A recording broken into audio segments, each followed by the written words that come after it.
Okay, awesome. So let's start with the warm-up. The way the yoga karate class is broken up into 6 5-minute components. We're going to go over all 6 components. This is totally optional, up to you how fully you participate. My question to you is, how do you participate in your life? And is that going to be demonstrated on how you participate here?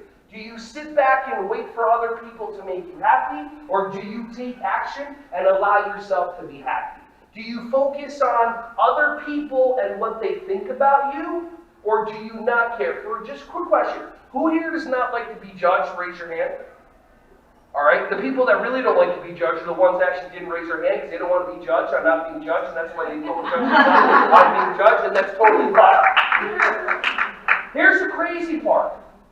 We judge each other all the time, every second of every day, every single person. The second we see somebody, we judge them. So if you're living in a world where you're afraid of being judged, but you're being judged by anybody, you're just restricting your own happiness. Do you think that I care in this costume about being judged? I absolutely don't, and that's why I get to be happy. Hey everyone, thank you so much for watching my videos. Ron Schwally here. Just wanted to say I appreciate you. Feel free to like, subscribe, and click on the bell if you want to see more videos coming your way to be alerted. Just thank you so much, and feel free to share this content with anybody who you think would find some value from this. Have an awesome, joyous, wonderful, breath-filled rest of your day.